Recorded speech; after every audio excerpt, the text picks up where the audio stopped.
Alright, so now that in my last video I've established about a bajillion different horizontal connections between a bunch of lateral connections between largely unrelated things, and I've made you see the patterns. This video I'm gonna destroy that and show you a different pattern. Rather than building off of that pattern I've just showed you, I want to show you a different pattern. So let's start with the concept of hyper-nihilism. Okay, so in the previous video I was showing you skepticism versus objectivity. I was treating that as sort of a fundamental divide, amongst other things, right? I'm making a claim now about different issues rooted in this new divide, okay? And this new divide is between hyper-nihilism, okay, and what I call the will to change on this side. Named after Nietzsche's The Will to Power, but it's slightly different. It's the will to change, okay? And then, later, I'll get into it, somewhere in the middle is capitalism stuff. We'll talk about that when we get there. Capitalism stuff. Ew. Okay, so the hyper-nihilism one, right? If you look at, like, fat acceptance movement, for example. Fat acceptance movement is not purely rooted in skepticism, nor is it purely rooted in objectivity. I would argue that what it's rooted in is hyper-nihilism. Okay? So the reason it's not purely rooted in objectivity, let's start with that. They make some skeptical claims. For example, they criticize calories as a metric. They criticize the body mass index as a reliable metric for determining health. You know, they also criticize doctors. They criticize the experts. Maybe the doctor doesn't know you as well as you do. Maybe the doctor isn't acting on their expertise. Maybe they're acting on that irrational part of themselves, and they're just discriminating against you because they think you're fat and ugly. And so they're going to be mean to you because they think you're fat. And maybe it has nothing to do with that being your actual health problem. Maybe doctors are too quick to look at fat people and be like, there's your problem, it's that you're fat. When maybe there are other unrelated underlying problems underneath, right? So that's a skeptical claim. On the other hand, the fat acceptance movement also relies on objective claims. Okay? One of their objective claims is that some people are just born with fundamentally different body types, and that's that. Okay? Some people are born, big boned, let's say. Right? Some people just have a different body type, they have a different resting metabolism that makes them fat, and it's a part of their nature. Okay? See, you can see maybe the human nature behaviorism divide a little bit in here too. Right? It's a part of their nature that they are fat. Whereas other people, it's just a part of their nature that they are skinny. It's an innate thing. So they're making both skeptical claims and objective claims. They're not falling on either side of the dichotomies I established in the last video. What's going on here? What's going on here? Well, the goal here is to produce a certain specific kind of action. Or, in this case, non-action. Okay? The goal here is to discourage the practice of losing weight. More specifically, what they're afraid of is eating disorders. That's their motivation, is eating disorders and shame and the pain fat people feel. Okay? That's the motivation. The action in question is not losing weight, basically. And so that's why I'm calling it hyper-nihilism, is because nihilism is a framework. Nihilism is a specific perspective. Nihilism says, oh, hey, everything is meaningless. And it just is, and that's it, and it's across the board, everything is meaningless. Hyper-nihilism is more like, don't try because of whatever set of reasons I have to throw at you to make you do not trying. And I'll take whatever mixture of opinions make you not try. You know, whatever mixture. Some of them could be objective claims, some of them could be skeptical claims, as long as the totality of it paints a picture that don't try.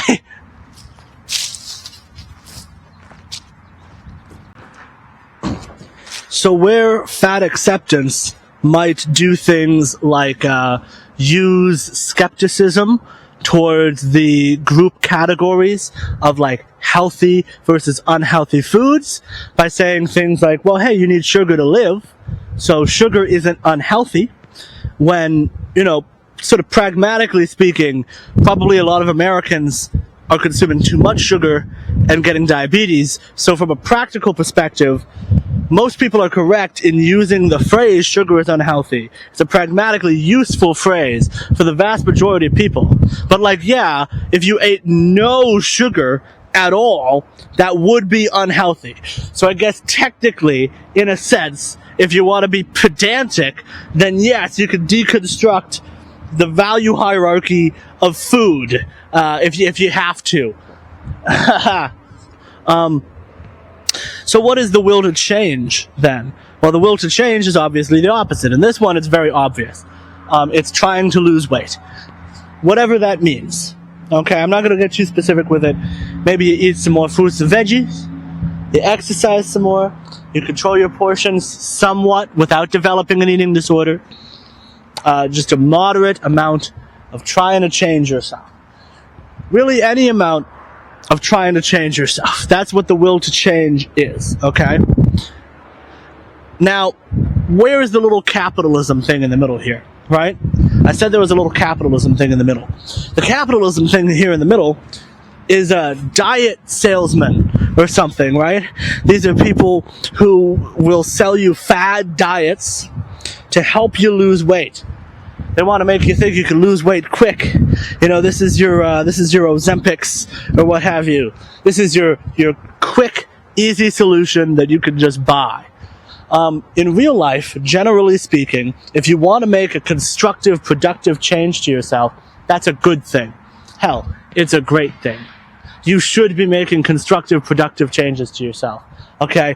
But in between believing that there's nothing you can do and trying to change yourself in a constructive way, we've created this roadblock, this barrier of a bunch of people trying to sell you bullshit that makes it seem like you can change yourself really quick and really easy without having to put any effort in.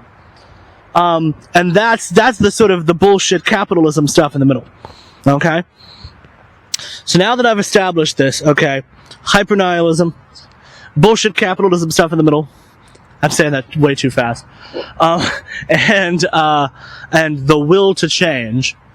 This can exist across numerous other issues. Psychiatry, for example. Okay? Do you just have, are you just a normal guy? You know, oh, you don't have ADHD. You just need to work harder. You're just lazy, probably. Right? This is a framework that could prevent you from seeking therapy and treatment. It could prevent you from seeking patterns of change. This idea that, oh, you're not sick, you're not unwell in any way, you're fine just the way you are. And you can do that with a lot of different mental illnesses, right? You can decide to stop taking your meds, and be like, hey, you know, I'm better this way. I'm better without the meds. And sometimes that way of thinking can be quite harmful, right? To go off of it.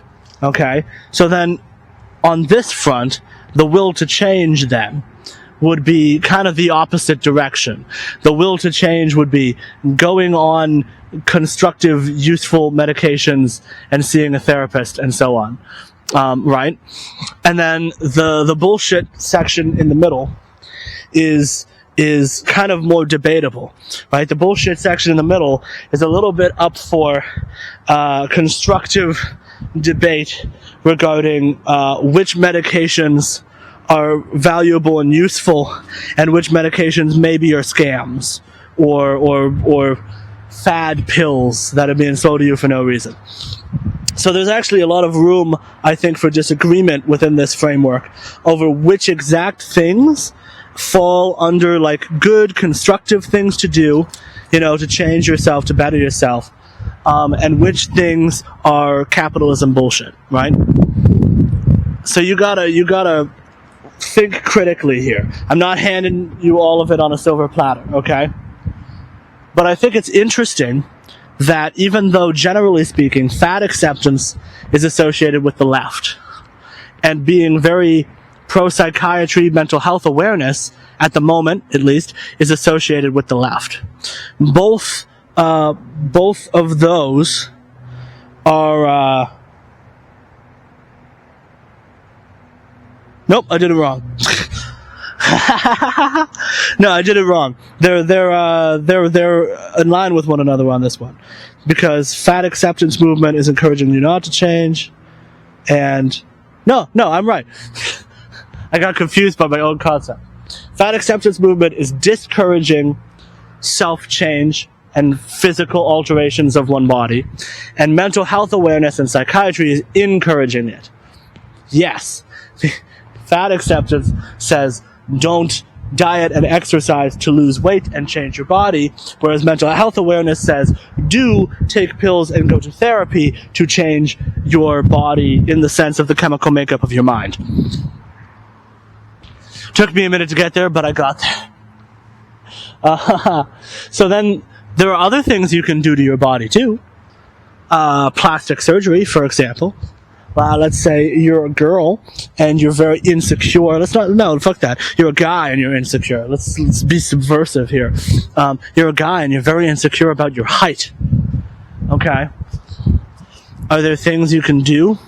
Are there things you can do to make yourself look better? Yeah, you can wear lifts. You can wear lifts on one hand. Maybe you don't focus so much on height, but you exercise, you wear makeup, you get a skincare routine or something. You make yourself look better in various constructive ways as a man. Or maybe you love and accept yourself for who you are. Maybe you shouldn't have to wear lifts, huh? Have you ever thought of that? Maybe a woman shouldn't have to shave her legs. Maybe she was beautiful just the way she was in the first place. Right? So those are the two sides. The love and accept yourself just the way you are side on one hand, and then the constructively try to improve yourself on the other side. And then somewhere in the middle there, in the capitalism bullshit, is breaking your legs and having to recover for nearly a year so you can be 2 inches taller. Have you heard about this? This is a thing. This was a big internet story. Incels have started doing medical tourism to get taller. They're going to other countries where they have this surgery where you break your fucking legs and they like install something in your leg. I don't know what they do, but they make the bones in your shins longer basically so that you're like 2 inches tall, which is such an incredibly small difference in height that it matters to almost fucking no one. Like putting aside the belief that beauty is objective. That's not the conversation here. That's not what I'm saying. I'm saying 2 inches is not a lot of height. It's not a lot of height, you guys. This is not worth it. It's not worth it.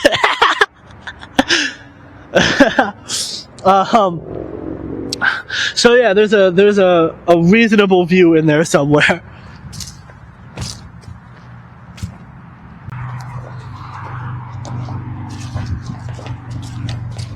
I remember years and years ago having a conversation with my friend Connor, and I listen to my friends. I take them very seriously.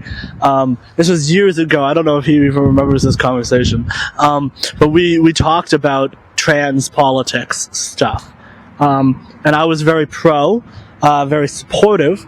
At the time, he was very against and very critical, you could say, right? And my position was like, hey, if you want to change something about yourself, be pretty. If you want to make yourself prettier, by all means. I like pretty people, and I like the world in which more people make themselves prettier, right? And he said something about like, My position was in response to his position. And his position was something along the lines of like, well, the thing I don't like about trans people transitioning is, aren't you supposed to like love and accept yourself for who you are? That's what he said. You know, he's like, and it feels like you're really not loving and accepting yourself for who you are if you're like pumping your body with hormones to change your body. And at the time I was like, you know what? You're not wrong. You're not wrong. I think maybe we just de-emphasize the whole love and accept yourself for who you are thing. You know, generally speaking, within the trans community, the way that they would say it is that love yourself for who you are on the inside, I guess, not the outside. But that's not really what we have told people in the past either, right? Because like if an insecure young woman feels like she's not pretty enough, we wouldn't tell her love yourself for who you are on the inside and change whatever you have to about your body on the outside to become more like what you wish you were on the inside. We would tell her to love yourself for who you are on the outside and not worry so much about it and that you're beautiful as is. And so there's this sort of inherent tension between being perfect just the way you are and needing to change or wanting to change. And the tension, the trouble here, I think societally, is that we all hate being put down. We all hate not being good enough in a lot of ways. But we all also want to be constructive. We all want to strive to be better. Like we simultaneously want to be perfect the way we are and always trying to get better. And I think that's the ideal state for a very mentally healthy person. Ironically, my chaos of beliefs comes from, I think, ultimately being a very mentally stable young man. I think I have a very solid perspective on life, which is that, like, it's all fine the way it is for the most part, but if you could do what you can to make it better, do that. Right? So there's an element of self-acceptance, and there's an element of trying to change things for the better. And that nuance is very hard to integrate into yourself. So that I guess is the thesis of this video, is integrate the nuance.